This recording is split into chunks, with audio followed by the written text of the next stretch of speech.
Representative Ilhan Omar walked into Hart Senate Office Building Hearing Room 219 armed with a brand new strategy, completely unaware that Senator John Kennedy was waiting with a manila folder filled with receipts that would challenge her entire career. Some people did something. That was how Representative Ilhan Omar described September 11, 2001, speaking to a CARE audience in Woodland Hills, California, on March 23, 2019. 3,000 Americans had died that morning, yet she used 5 words to describe it. Some people did something. 5 words for 3,000 bodies. Hart Senate Office Building Hearing Room 219. 43 minutes ago, a senator from Louisiana walked in. He brought a manila folder, tan, the corner bent, with the label on the tab reading one-word receipts. Inside the folder were 4 documents, each with one word tabbed in pencil. Document 1 money, Document 2 marriage, Document 3 Benjamins, Document 4 3000. The 4th document was a transcript of a speech highlighted in yellow.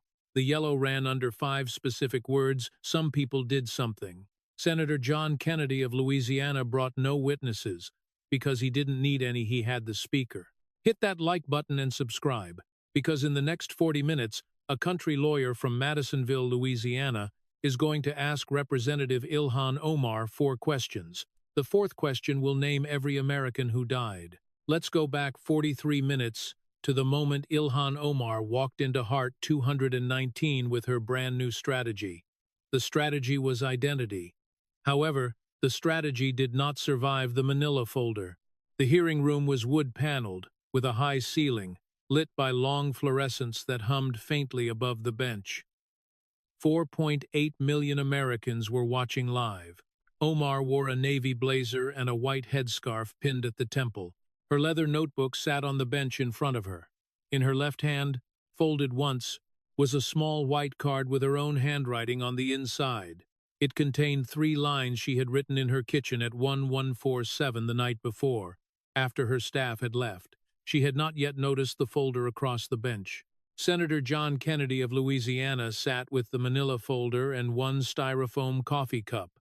The coffee was from the cafeteria, 2 sugars, no cream. He had been waiting for 19 minutes without opening the folder. The Pelosi smile was not in this room, as the Pelosi smile belonged to a different hearing. This room had a different smile. The Omar smile was sharp at the corners, combative. It was the smile of a woman who had walked into 8 hearings in 6 years and walked out of every one of them. She had walked out of the Foreign Affairs Committee vote in February of 2023. The vote had been 218 to 211, and she had walked out smiling. She had walked into Hart 219 this morning smiling too. She had walked past the press section, past the gallery, past the long oak bench, and sat down at the witness table with the same combative smile she had worn for 6 years. The aide who handed her the bottle of water at 8:43 had told her one thing: the senator from Louisiana has a country lawyer reputation and is likely to underestimate don't to engage with the documents, pivot to identity. She had nodded, written the strategy on a white card, folded it once, and put it in her left hand. She had walked into the hearing room at 8:56. Senator from Louisiana, Omar said, using the practiced voice she used at Democratic Socialist rallies. I respect every senator from every state, even the ones who represent states that did not consider me human until 1865. The progressive press section moved as 3 reporters wrote one word in their notebooks, drawing. Kennedy did not respond. He simply picked up his styrofoam coffee, took one sip, and set it down. The room watched the cup, and I would note, Senator, that this committee is led by a man from a state whose Senate seat was held for 140 years by men who would have called me property. She let it land. I have heard this script before from men who looked exactly like you. In the wings, Omar's communications director, Jeremy Slevin, looked at his phone. Jeremy had been with Omar for 6 years, and he knew this script too. This was the opening salvo identity attack within 3 minutes. Establish the frame, and make every question that follows a referendum on the questioner's biography. The progressive press section applauded once, quietly. Kennedy waited until Omar was done. He sat down the coffee, picked up his half-moon glasses, and put them on. The chain caught the light. Then he picked up the manila folder, though he did not open it. "Ma-am." The voice was the Louisiana voice. "Madisonville, north of Lake Pontchartrain, south of the Mississippi line. My grandfather was a sharecropper in North Louisiana, picked cotton for a man who would have called him trash, same as you." The eyes were quiet behind the half-moon glasses. "We are not here today to compare grandfathers. We are here for 4 documents." He set the manila folder on the bench, open. The camera zoomed. The first document was visible, the pencil tab reading one word money. Behind document 1 was document 2, the tab reading marriage. Behind document 2 was document 3, the tab reading Benjamins. Behind document 3 was document 4, the tab reading 3,000. The hearing room was quieter now. Omar's hand tightened on the white card. In the wings, Jeremy Slevin's phone lit up with a text from a number labeled simply DCCC. The text read 2 words, "Don't engage." Jeremy did not show Omar. Kennedy turned to the first document and took 1 sip of coffee. $3 million. "Ma-am, let's start with the money." Kennedy's hand moved to document 1, and the page turn was loud in the silence. He did not look at Omar. The camera zoomed on the document, revealing a Federal Election Commission filing. The header was visible: Ilhan for Congress. Reporting period August 2018 through September 2019. The filing had been submitted by Omar's campaign treasurer in October 2019, and a copy had sat on the public FEC database since. There was a single word in pencil in the margin of Kennedy's copy: E Street. "Ma-am, help me understand something." Kennedy's voice was the country lawyer voice now, the one he used to ask the question that ended the witness. He took 1 sip of coffee. "Your campaign, Ilhan for Congress, public record. Between August 2018 and September 2019, your campaign paid a consulting firm called E Street Group, LLC, $369,000 for consulting, travel, fundraising, digital." He set the page on the bench as his eyes came up. "Your husband, Mr. Timothy Minette, is a co-founder of E Street Group, LLC, public record. He has been a co-founder since the firm was incorporated in May 2017, 15 months before your campaign began paying it." The room held still. Omar's hand was still on the white card. Kennedy demanded to know if her campaign paid E Street Group $369,000 in that period, pushing past her attempts to explain the relationship between her campaign and the firm. After 3 seconds passed, she admitted it. He then pressed on whether, in the first quarter of 2020, after she and Mr. Minette were married, her campaign paid the group $292,000 in 3 months. Cutting through her defense that all consulting payments were legitimate, she confirmed it. "Total payments from your campaign to your husband's firm between 2018 and 2022 by Federal Election Commission records $3 million, ma-am." The hearing room was silent. Kennedy turned to a second page, a divorce filing. It was Beth Minette versus Timothy Minette, District of Columbia Superior Court, August 2019. Ma-am, public record, Beth Minette, Mr. Minette's wife at the time, filed for divorce in the District of Columbia in August 2019. In the divorce filing, Miss Minette alleged that her husband had told her on April 7, 2019, that he was romantically involved with Omar. He set the page down, and the camera zoomed on the page. The date April 7th was visible in court typeface, and Beth Minette's signature was at the bottom. 6 days after that conversation, ma-am, your campaign began paying E Street Group for Mr. Minette's travel expenses $21,546 in 10 weeks. He took 1 sip of coffee, the cup less than half full now. This was for Miss Minette's travel in 10 weeks, while he and his wife were in divorce proceedings, and while Omar was, by Miss Minette's filing, he turned to a third page, a Minnesota Campaign Finance and Public Disclosure Board ruling dated June 2019. Kennedy asked if the Minnesota Board in June 2019 fined her $500 and ordered her to repay $3,500 to her campaign. 5 seconds passed before she answered yes. When asked what it was for, her eyes went down to the bench, then back up, admitting it was for using campaign funds for personal travel to a conference in Florida.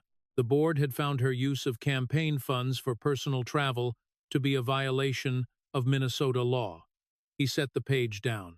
That is not a Republican investigation, that is the state of Minnesota. Omar's smile sharpened, the combative smile returning, and her voice was the Democratic Socialist's voice now, performative and practiced. Senator, this is the oldest playbook in American history, a white man with a folder, a black woman with a husband, a nation watching. She let it land. You are not investigating campaign finance, Senator. You are investigating my marriage because my marriage offends you. The progressive press section nodded, and 3 reporters wrote. The Atlantic correspondent wrote one phrase, underlined investigating my marriage. Kennedy waited, longer than the room expected. He picked up his coffee, took one sip, and set the cup down. Ma-am, the half-moon glasses came down on his nose as he looked at her over the lenses. In Madisonville, Louisiana, we have a saying, if a man's wife steals his Social Security check, the question is not the marriage. He let it sit. The question is the check. The hearing room stayed quiet. Your husband cashed 3 million campaign checks, Ma-am, 3 million. In the third row of the press section, a reporter from the Minnesota Star-Tribune stood up. He gathered his notebook and his coat and walked toward the side door. The cameras did not follow him, but Omar saw him leave, and for 1 second her eyes tracked the door. The smile did not move, but the eyes did. Kennedy turned to a 4th page which had a U.S. Treasury seal at the top. It was from the Office of Foreign Assets Control. Ma-am, one more thing. He read the company name on a separate firm also co-founded by Mr. Minette. It was public record that the company last year had its funds frozen by the United States Treasury Office of Foreign Assets Control. The eyes came up. The Treasury Office of Fornuspet, not Bektamat, Newspacted, Newspecs, Newspexton, embargoes, and terrorist organizations. He set the page down, asking if she, as a sitting member of Congress, ever asked why the United States Treasury was freezing her husband's company's funds. She attempted to deflect, stating her husband's separate business activities were not under her purview, but after a 6-second pause, she admitted she had not asked. Thank you, Mom. Kennedy slid document 1 back into the folder. Comment $3 million if you watched a congresswoman avoid the question about her husband's frozen treasury funds. Subscribe because the next document is going to ask about Miss Omar's marriages, plural. Kennedy pulled out document 2, the label visible marriage. Omar's white card moved in her hand for the first time in 40 minutes. The cameras caught the movement as the card was folded in half, her hand tighter on it now. Kennedy set document 2 on the bench, a Minnesota civil marriage certificate dated 2009 with the Hennepin County seal visible. He took off his half-moon glasses, folded them, and set them on the bench beside the coffee cup. Ma-am, bear with me, I'm just a country lawyer. The paperwork gets a little tangled here. He picked the glasses back up and put them on. In 2009, she filed a Minnesota civil marriage certificate in Hennepin County with a man named Ahmed Nur Saeed Elmi. Mr. Elmi, according to her own public statements, was a British citizen on public record.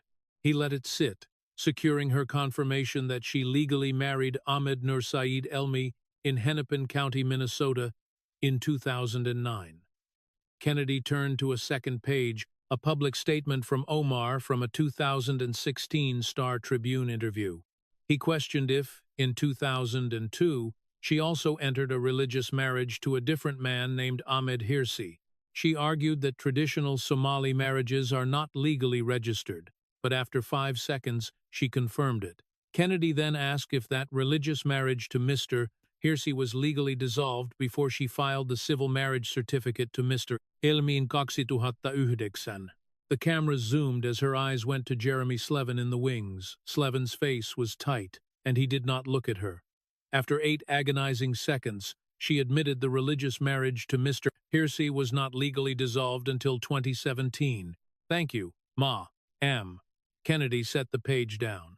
So between 2009 and 2017, by your own statements, you were religiously married to Mr. Hirsi and legally married to Mr. Elmi at the same time. The progressive press section did not move, and the hearing room was silent. Omar straightened, the combative smile returned, and her voice came back sharper, adopting the rally-esque voice. Senator, you are a Christian, you have lawyers, you have wealth, you have the United States Senate as your office. I am a Somali refugee who came to this country with nothing. My culture has different marriage traditions. Your culture does not understand them. She let it land.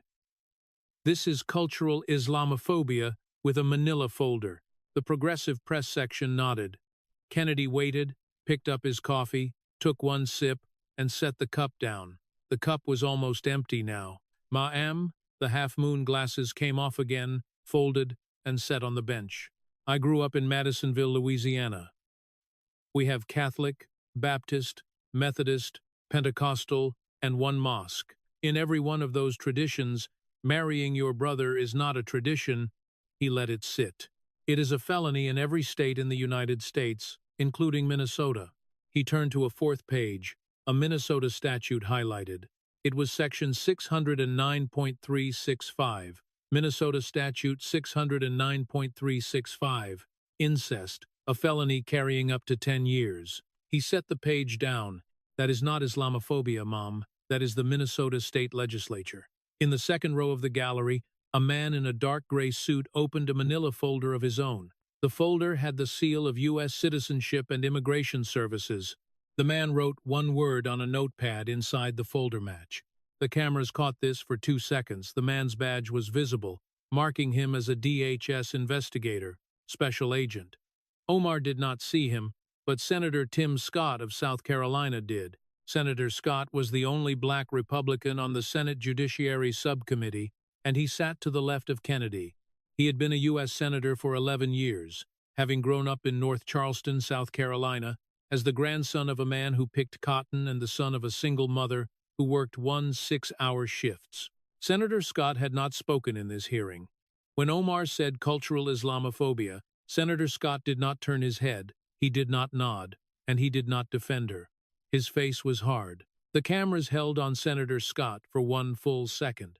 Kennedy turned to a fifth page, a Daily Mail article from 2020. The headline was visible. The interview was with a man named Abdihakim Osman, a former friend of the Omar family in Minneapolis. Kennedy read the quote with a slow Louisiana drawl. She told me she needed to get her brother papers. The voice was flat. Mr. Osman's words, public record, 2020. He set the page down. He demanded to know if Mr. Abdihakim Osman in 2020 publicly stated that she described Mr. Elmi as her brother. She argued the man had been discredited, but after 7 seconds, she admitted he made the statement. Thank you. Kennedy turned to a sixth page, a joint federal tax return form 1040 for the years 2013 through 2016. He questioned whether, between 2013 and 2017, she filed joint federal tax returns. She confirmed she did. When asked with whom, 6 seconds passed as her eyes went to the gallery, found no one, and came back with Mr. Hersey. Mr. Hersey was not your legal husband at the time, ma'am. Mr. Elmi was. The room was very still as Kennedy let it sit. Joint federal tax filings with a man who was not your legal husband, years of them. His eyes went to her notebook on the bench. That is a federal tax fraud question, ma'am, independent of whatever the marriage was. He turned to a seventh page, a Washington Examiner investigation from 2019 where the headline was visible. The page covered in dozens of highlighted document discrepancies. He noted the investigation found dozens of documents with discrepancies in her marriage statements, and the Federal Bureau of Investigation reportedly looked at the matter in 2020. He turned to an eighth page, a screenshot of a March 2026 interview showing Vice President J.D. Vance speaking on a podcast. Reading the Vice President's public statement, Kennedy quoted, "We actually think that Ilhan Omar definitely committed immigration fraud against the United States of America." He set the page down. The Vice President of the United States said that, ma'am, on the record 2 months ago. The hearing room was silent. He pressed her on whether she was aware that the Department of Homeland Security under the current administration was pulling her immigration records. She claimed she could not speak to ongoing investigations, but after a 6-second pause, she admitted she was aware of public statements to that effect. "Thank you, Mama." Omar's hand tightened on the white card, the card creasing slightly under her thumb. "Comment, brother, if you just watched a congresswoman admit on a federal microphone to filing joint tax returns with a man who was not her legal husband. Subscribe because the next document is the one Speaker Pelosi voted to condemn." Kennedy slid document 2 back into the folder. He pulled out document 3, the label Visible Benjamins. The camera zoomed on the printed tweet, the date stamp at the top reading February 10, 2019, 1117 at night. The tweet had been deleted, but the screenshot remained. Kennedy set document 3 on the bench, open, so the tweet was visible to the cameras. He picked up his half-moon glasses and put them on. I'm going to read you 5 words. They are not my words, they are yours." The voice was the country lawyer voice, the slow one. As he read "It's all about the Benjamins, baby," he let it sit. February 10, 2019, 1117 at night. Your verified Twitter account, public record. He turned to a second page. The following morning, February 11, 2019, you posted a second tweet. Asked by a reporter what political force was paying American politicians to support Israel. He read the second tweet, AIPAC. He set the page down. AIPAC, the American Israel Public Affairs Committee. The hearing room held still. Kennedy turned to a third page, an older tweet from 2012 before Omar was a congresswoman. 2012, your Twitter account, public record. He asked if she tweeted, "Israel has hypnotized the world. May Allah awaken the people and help them see the evil doings of Israel." The camera zoomed on the page. After 4 seconds, she confirmed she did. "Thank you." Kennedy took one sip of coffee, the cup almost empty. In the American Jewish community, the phrase, "Jews and money," is what we call a trope. The voice dropped 1 octave, marking the first gloves-off moment of the morning. "You used a trope, Mom." The eyes were quiet. In 2019, with a verified account to 3 million followers, he let it land. "You used the same trope that was used in Munich in 1923, and in Vienna in 1897, and in Russia in 1881. The hearing room was very still. You used the trope that put my Jewish friends' great-grandparents in pits." The progressive press section did not move, and the room held still. Omar's hand tightened on the white card, and the card creased more.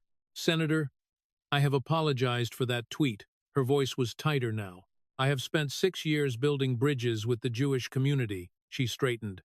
"This is right-wing weaponization of a 6-year-old tweet to silence a Muslim woman who criticizes a foreign government. AIPAC is a lobbying group. I am allowed to criticize lobbying groups. First Amendment." The progressive press section nodded. Kennedy waited. He picked up the empty styrofoam cup, looked at it, and set it down. The cup was empty now. He turned to a 4th page, a roll call dated February 2nd, 2023. February 2nd, 2023. The United States House of Representatives voted to remove you from the House Foreign Affairs Committee.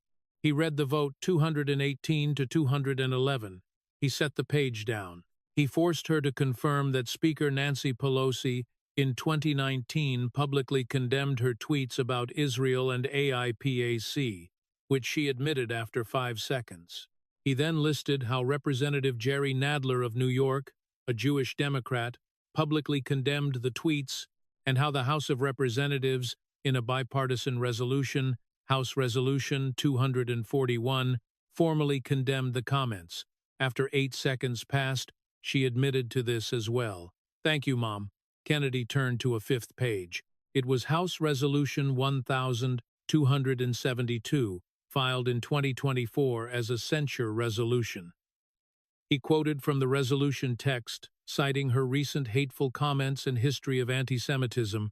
The resolution was filed by Representative Don Bacon, a Republican from Nebraska, and co-sponsored by Representative Joe Wilson, Representative Derek Van Orden, and Representative Claudia Tenney. He looked up.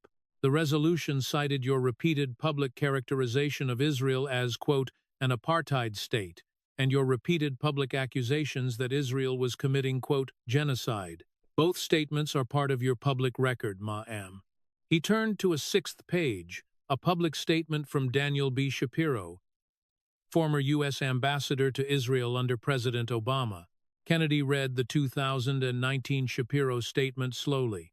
Equating politicians' support for Israel to financial influence is the oldest anti-Semitic trope in history. He set the page down. That is not a Republican statement, ma'am. That is President Obama's ambassador to Israel. The room held still. Senator Ben Cardin of Maryland was the senior Democrat on the Senate Judiciary Subcommittee. Senator Cardin was Jewish and had served 40 years in the United States Congress.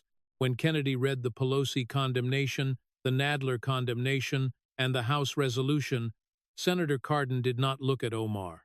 The cameras zoomed on Cardin, whose face was hard. He did not nod when Omar said she was building bridges with the Jewish community, and he did not defend her when Omar claimed right-wing weaponization. The cameras held on Senator Cardin for 2 full seconds. The press section saw Cardin not defending her, prompting the Atlantic correspondent to write one word, Cardin. In the wings, Jeremy Slevin's phone vibrated again with a new text from the DCCC. The text read 2 words, pull her. Jeremy made a gesture to the Democratic ranking member, but the ranking member shook her head as there was no recess motion available before the time expired. Slevin's phone went dark, and he did not pick it back up. Kennedy turned to a 7th page, a transcript dated 2019 from Busboys and Poets Bookstore in Washington, D.C. Ma'am, last item from this document, he read from the transcript, I want to talk about the political influence in this country that says it is okay to push for the allegiance to a foreign country. He set the page down. Allegiance to a foreign country. Your words, your microphone, your event. He looked at her over the half-moon glasses. Ma'am, the accusation that American Jews have allegiance to a foreign country is what historians call the dual loyalty trope. The voice was quieter now. It is the trope that was used to expel Jews from Spain in 1492, from England in 1290, from Russia, from Germany, from every country in Europe over 600 years. He let it land. It is the trope that ended in 1,945 inches, a place called Auschwitz. The hearing room was silent. In your 6 years of bridge building, ma'am, did you ever sit down with a single Jewish constituent from Brooklyn, from Boca Raton, from Skokie, and ask them what allegiance means to a community whose grandparents were killed for it? Despite her claim of having conversations, after 9 seconds, Omar did not provide a direct answer. Comment, Benjamins, if you remember the night an American congresswoman accused American Jews of buying their politicians. Subscribe because the next document is the heaviest one in the folder. Kennedy slid document 3 back into the folder. He pulled out document 4, the label visible 3000. The camera zoomed on the document, a transcript highlighted in yellow, the yellow running under 5 specific words. The cameras caught the words, some people did something. Kennedy did not pick up the document.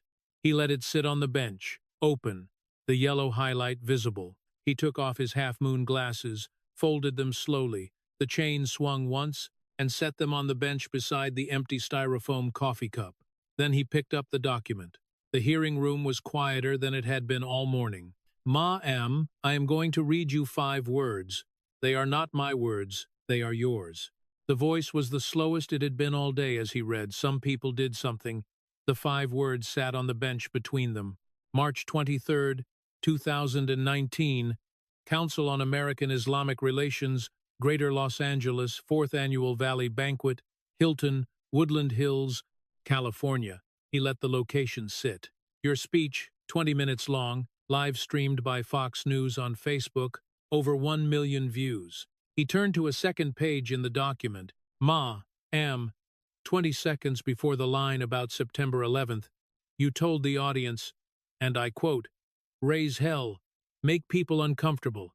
He looked up. 20 seconds later, 5 words about September 11th, 2001. He let it sit. Some people did something. The hearing room was silent. Kennedy did not look at Omar, he looked at the document. This was the second gloves-off moment of the morning. The half-moon glasses stayed on the bench. "Ma'am." The voice was the country lawyer voice, but slower. "I am going to name some people." He read from a third page in the document, a list of names. Jane Eileen Clear, 61 years old, from Marshfield, Massachusetts, American Airlines Flight 11. Mother of 3, headed to a wedding in Los Angeles. The room held still. Wells Crowther, 24 years old, from Nyack, New York, South Tower, wore a red bandana, walked back into the building 3 times to save 18 people, did not come back the 4th time. The camera zoomed on Kennedy. Francis Haros, 76 years old, from New Jersey, North Tower. He set the page down. 2,977. He let it sit. "That is not some people, ma'am." The voice was lower now. "That is 2,977 people. A breath. They had names, a breath. They had children, a breath. They had mothers." The hearing room was very still. Kennedy turned to a 4th page, a transcript from September 11th, 2019, Ground Zero Memorial Service, New York City. "Ma'am, on September 11th, 2019, the 18th anniversary of the attacks, a man named Nicholas Haros Jr. stood at Ground Zero. He was the son of Francis Haros, and Mr. Haros wore a T-shirt that had her 5 words on it. He read Mr. Haros's public statement with a slow Louisiana drawl. "Madam, objectively speaking, we know who and what was done. Why your confusion?" He set the page down. "On that day, 19 Islamic terrorists, members of Al-Qaeda, killed over 3,000 people. That's what some people did. Got that now?" The hearing room was silent, and Kennedy did not move. Mr. Haros's mother was Frances Haros. She was 76. She worked in the North Tower. He let it sit. She had worked in the North Tower for 32 years. He looked at the document. She was at her desk on the 95th floor when American Airlines Flight 11 hit the building at 8:46 inches the morning. She was not killed by the impact. She was killed by the collapse 1 hour and 42 minutes later. He turned a page. During those 102 minutes, Frances Haros called her son Nicholas from the 95th floor twice. The camera zoomed on Kennedy. The second call, Nicholas could hear his mother breathing through smoke. He set the page down. "Mr. Haros has been asking the country to remember his mother's name for 25 years. He turned to a 5th page, a New York Post cover from April 11th, 2019. The cover had a photograph of the burning North Tower, and the headline was visible. Representative Ilhan Omar, 9/11 was, "Some people did something." Ma'am, the New York Post, April 11th, 2019. He let the photograph sit on the bench. Public record. The cover of the New York Post was the burning of the building where Francis Haros worked, with your 5 words. He set the page down. The eyes went back to Omar. He confronted her directly, asking if on March 23, 2019, at the Care Valley banquet in Woodland Hills, California, she described the September 11th attacks as "some people did something." She deflected, claiming the full context of that speech was about American Muslims facing discrimination after September 11th, and she was speaking to a community traumatized by Islamophobia in the wake of the New Zealand mosque shootings. But Kennedy demanded a direct answer. After 7 seconds passed, she admitted the phrase appeared in the speech. She also confirmed saying it in front of an audience of approximately 500 American Muslims at a Care banquet, and that the speech was live-streamed on Fox News' Facebook page to over 1 million people after a 5-second pause. He pressed further, asking if 20 seconds earlier she said, "Raise hell, make people uncomfortable." She attempted to explain what that line was about, but after 9 seconds of pressure, she answered yes. The folded white prep card that had been in her hand for 53 minutes slipped, fell, and landed face up on the bench in front of her. The camera zoomed. The handwriting was visible, her own handwriting. She had written the card the night before in her kitchen at 11:47 at night, after her staff had left. She had written it in her own hand, folded it once, put it in her left hand, and walked into Heart 219 with it. She had not opened it on the bench. She had not needed to, because she had memorized the 3 lines. The card read 3 lines, pivot to identity. Don't engage details if pressed on 9/11 New Zealand mosques. Never name the dead. The hearing room was silent. Second 1, the hand reached for the card, stopped mid-air.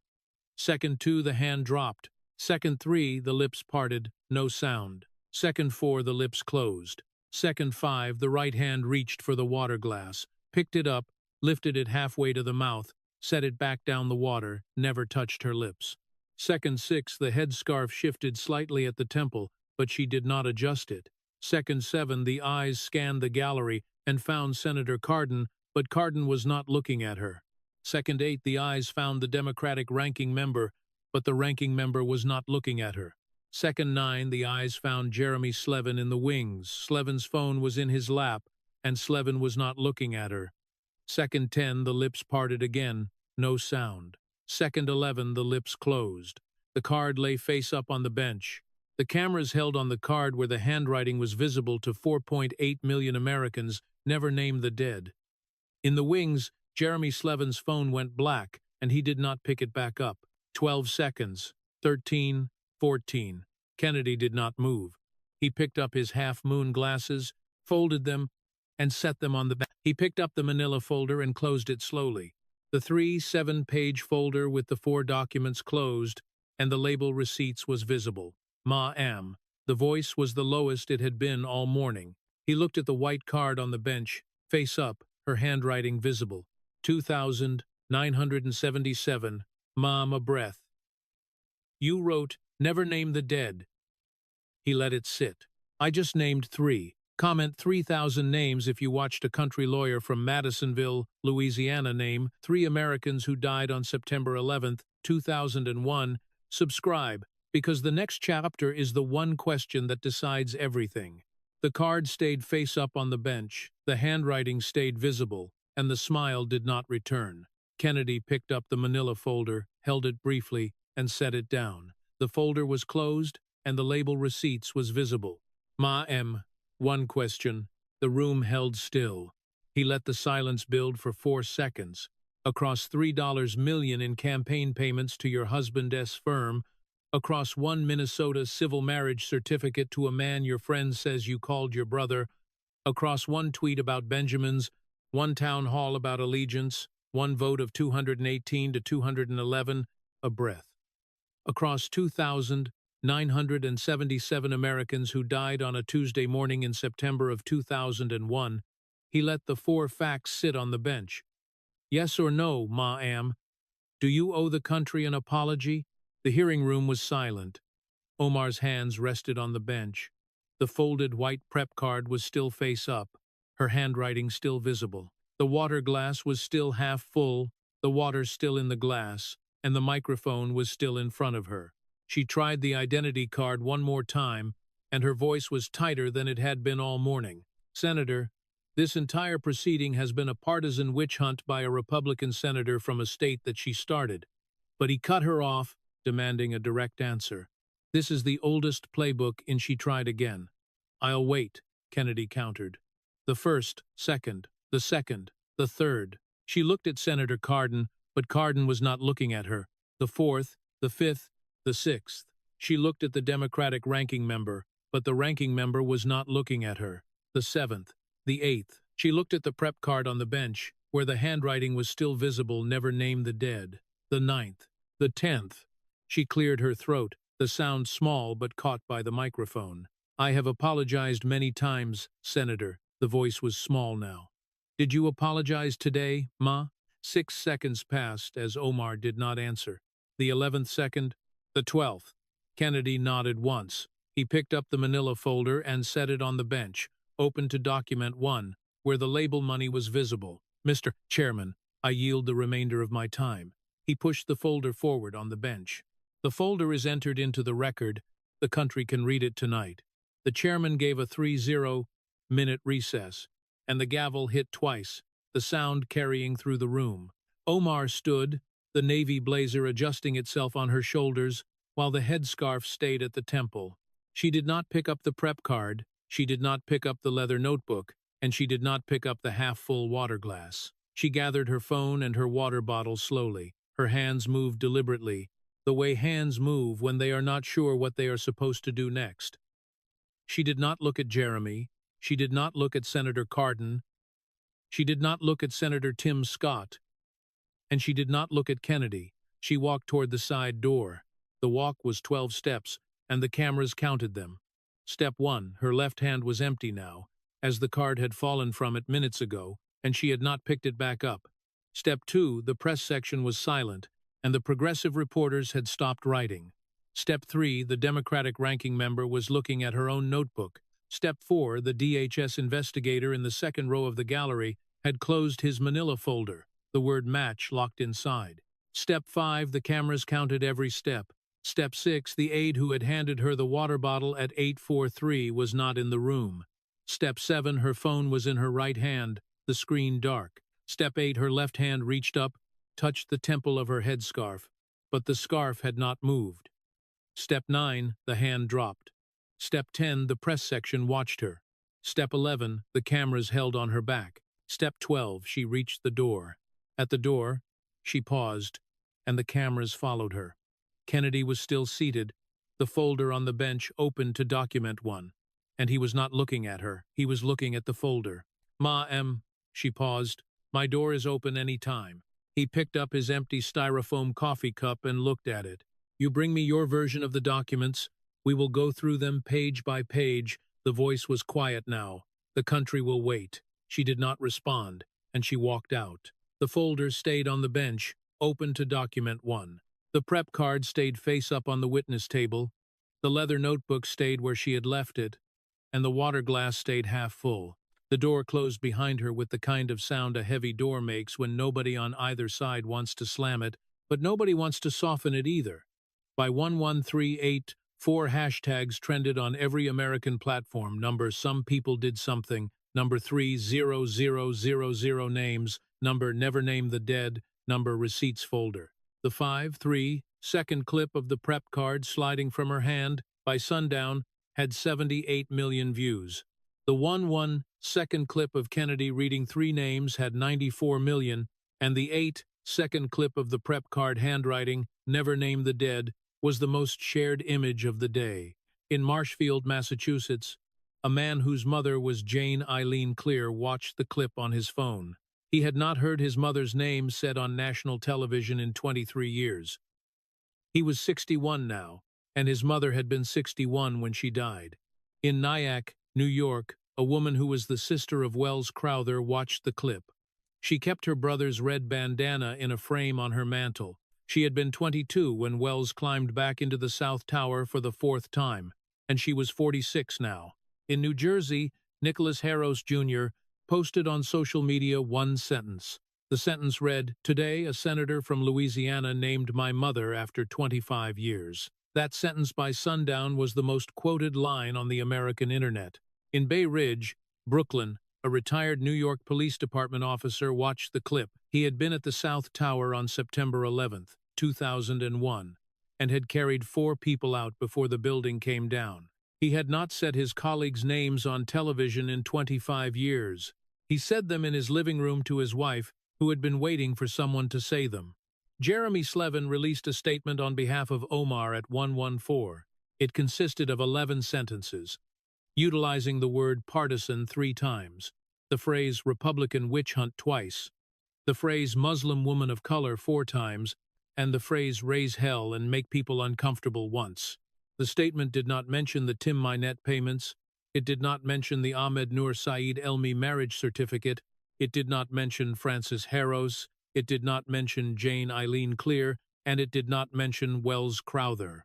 That statement, in a way, was the entire scandal, because the woman, who had been the first Somali-American member of Congress, had just spent 43 minutes of live television refusing to name 3 Americans who died on a Tuesday morning in September of 2001, and by sundown the communications director had not named them either. This is the Democratic Party establishment in a single Tuesday morning. For 7 years, Representative Ilhan Omar was sold to the American working class as the conscience of the new generation, the fighter for the marginalized, and the congresswoman who would speak truth to the establishment. 7 years later, the conscience has become the documented record of contradictions between her own published positions and her own documented actions. It amounted to $3 million in campaign payments to her husband's firm after a Minnesota state fine for campaign funds misuse. It included one Minnesota civil marriage certificate to a man her former community friend says she called her brother, one tweet about Benjamins, one bookstore comment about allegiance, and one House vote of 218 to 211. It culminated in one speech in Woodland Hills with 5 words about September 11th for 3,000 Americans who can no longer hear them. The Democratic Party did not just protect a freshman congresswoman, the Democratic Party protected a congresswoman who described the September 11th attacks as some people did something for 5 years. Speaker Pelosi condemned the Benjamins' tweet in 2019 and kept her on committees. The Foreign Affairs Committee vote was 218 to 211 on February 2, 2023, and all 211 Democrats voted to keep her on the committee. This was after 6 years of anti-Semitism complaints, after House Resolution 241, after the bookstore allegiance comment, after Francis Harros, after Jane Eileen Clear, and after Wells Crowther. Every Democratic leader in Washington, given the choice between Representative Ilhan Omar and the names of 2,977 Americans, chose Representative Ilhan Omar. They chose the brand, chose the legacy, and chose the seat in the chamber. The Americans who watched their mother, their brother, their daughter climb into a plane on a Tuesday morning in September of 2001 and not come home, paid the bill. The bill was paid in $3 million of family campaign finance, in one Minnesota marriage certificate to a man named Ahmed Nur Saeed Elmi, in one tweet about Benjamins, and one bookstore comment about allegiance. It was paid in 120-minute speech, with 5 words about a Tuesday morning in September of 2001. The Congresswoman walked out of the Hart Senate office building at 1214. Her prep card did not walk with her. It stayed on the witness table face up, her own handwriting visible, never name the dead. The black SUV at the curb did not know where to take her, and neither did she. The driver, after 18 minutes of circling the Capitol, finally asked, "Congresswoman, where to?" She did not answer. The driver circled the Capitol 2 more times, and he did not ask again, because there was no answer. There is no road in the United States of America today that takes a congresswoman home from a hearing where her own prep card just said "Never name the dead" by a country lawyer from Madisonville, Louisiana, who named 3. If you made it this far, you just heard the morning a senator from Louisiana sat across from the first Somali-American member of Congress and opened a manila folder. The folder had no opposition research, no conservative think tank annotations, and no partisan media commentary. The folder had 4 documents: money, marriage, Benjamins, 3,000. All 4 documents were from Representative Ilhan Omar's own public record, her own tweets, her own marriage certificate, her own campaign filings, and her own speech transcripts. She refused to apologize, and the folder is on the bench, open to document 1. The country has the receipts. Smash that like button if you believe a manila folder with the villain's own public record still beats a press release. Subscribe if you want to see who walks into Hart 219 next. Comment 3,000 names if you think the country lawyer from Madisonville, Louisiana just rewrote the rules of the United States Senate hearing room. Share this with the firefighter in your life, with the Jewish friend in your life, with the Minnesota small business owner in your life, and with the mother in New Jersey who has waited 25 years for someone to name her son's mother. Tonight, Madam Congresswoman, when you take the Navy headscarf off in front of your bedroom mirror, the country wants you to know it watched your prep card fall. It watched the handwriting pivot to identity. Don't engage details. Never name the dead. The country watched. The country read. The country remembered. And the country tonight has only one question. The 4 documents, the receipts, the names, the numbers, the 2,977 Americans. The mother in Marshfield, Massachusetts, the brother in Nyack, New York, the son in New Jersey, Do you owe them an apology? Yes or no? Some people did something. 3,000 Americans died, and tonight a country lawyer from Madisonville, in Hart Hearing Room 219 on a Tuesday morning in April 2026, named 3 of them. Jane Eileen Clear from Marshfield, Wells Crowther from Nyack, Francis Harros from New Jersey. 3 out of 2,977.